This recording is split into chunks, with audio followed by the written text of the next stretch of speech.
What's up, gamers and gearheads? Brittality here to bring you the March episode of the Coalition Report, where I recap the biggest stories of the month. So much went down this month, finally, and we've got a lot to go over. I apologize for any ambient noise that you might hear. It's raining pretty hard here, but you know what? We're about to make it rain with some news. You know what I'm saying? Ha ha, you know, see what I did there? You see it? I'm clever. Anyway, let's get this party started. New fan goodies make their way to the Gears of War official website. Cosplayers can get a closer look at their character muses, and now fans can garb themselves in official Gears of War gear from the official Gears of War store. You got some sweet apparel, and you even got some growlers for you Gears and Beers fans out there. Gears of War Ultimate Edition finally makes its way to Windows 10. It opened to sort of somber reviews, as most complained about not being able to stream the title or record gameplay without running into a lot of problems.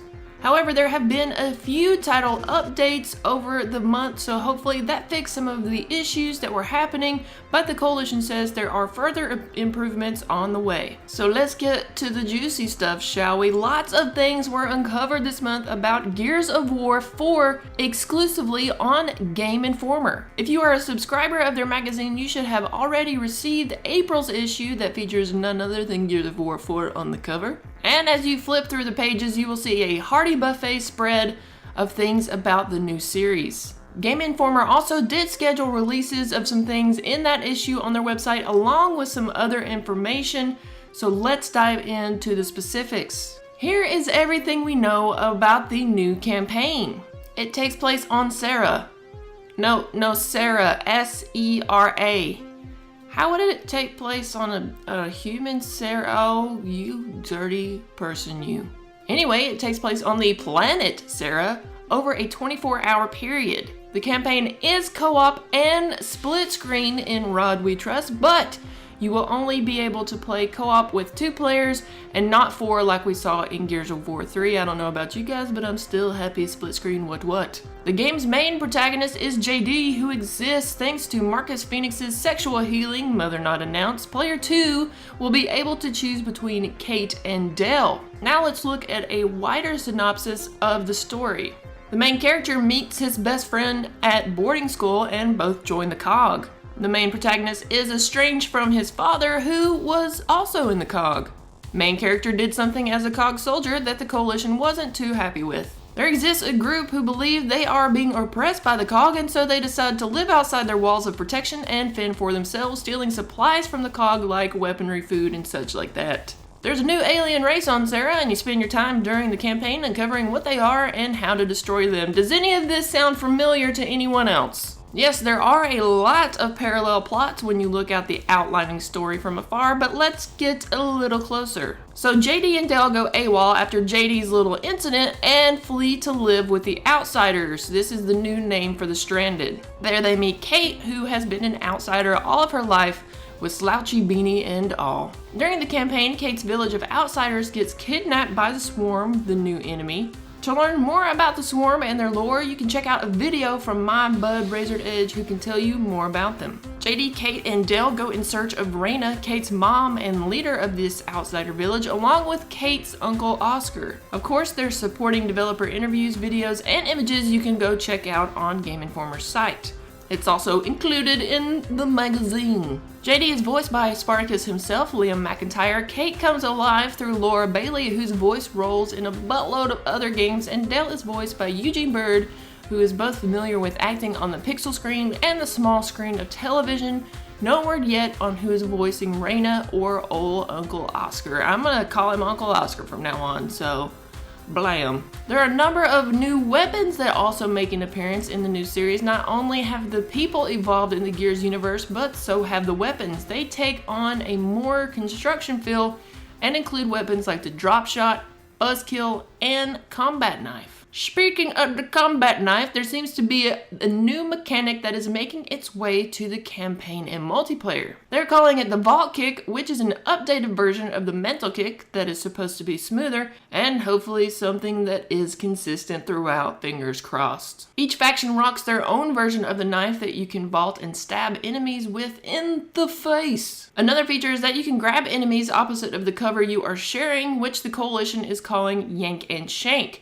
Pull them towards you, stab them in the face, or you can slit their throat. You can hear more from Rod Ferguson and lead campaign designer Matt Searcy in one of the Game Informer's videos released this month. Weather also plays a big part in the new game mechanics and can become an enemy or an ally. Winds can dictate projectiles like your grenades, which can come screaming back at you if you throw against the wind. They can also carry the body parts of the recently demolished away. That's pretty cool. Along with that, there's a point in the gameplay where lightning becomes an enemy and you have to avoid its strikes, as you can see in this photo here. In an interview released yesterday with Rod Ferguson and the Coalition's Director of Operations, they revealed that this technology and some of the other things in Gears 4 were developed by Black Tusk Studio on their first IP that they revealed at E3 some years ago. They of course left this project behind in order to work on Gears of War. A little side note, campaign will run at 30 FPS and multiplayer will run at 60.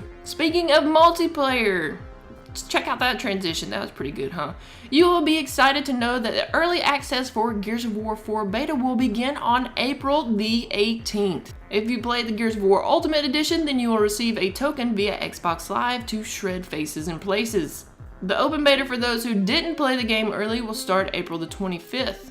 And this beta will all come to a close on May 1st. Within the multiplayer, it was said that you will be able to play as JD, Kate, Dell, Oscar, and Reyna, but those were the only ones that were announced by Game Informer. The Coalition has decided to push back the qualifying date to participate in the early beta from March 1st to April 11th. So if you play Gears of War Ultimate before then on Xbox Live, on Xbox One or Windows 10, then you are set. Gears Ultimate Edition is even on sale at a few places, so if you haven't played yet, be sure to pick it up. As confirmed by some of the members of the Coalition, you will be happy to know that the teams will be 5v5 and that any unlocks you may obtain from the beta will actually carry over into the game.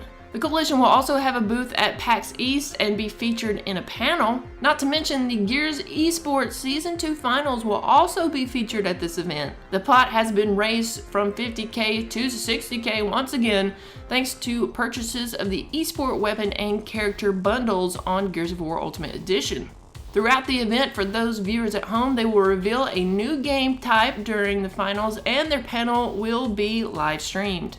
The 4 finalists for Gears eSports that will be battling it out will be Season 1 champs Denial, Dream Team, who is comprised of 2 of the Onslaught team members you saw in Season 1 with the addition of Demo Bounce, and former member of Vex Excels. Envious will be making their way back to the Season 2 finals for a little redemption, along with Notorious, who was formerly known as Vex and then formerly known as Strictly Business and is now known as Notorious. Was that all confusing? Yes. Anyway, the Season 2 finals will be April the 23rd. If you are a fan of competitive Gears of War action, you can watch a LAN tournament before PAX. MES Events is running a Gears of War Ultimate Edition LAN in Detroit, Michigan. A 2v2 and a 4v4 tournament will be taking place April 1st through April 3rd. For those in the area who want to see the action live, you can look at the information on their site to see where you need to go. But for those of us who are at home watching, you can watch all the action on twitch.tv/MES or the Gears of War Twitch channel. And that, my good Gears, is a buttload of freaking news. I hope you are all excited for the beta and all the new goodness that is happening in the Gears of War community. Thank you so much for your support and for watching. Until the cog turns again, I'll have some more news for you next month. Have a wonderful April.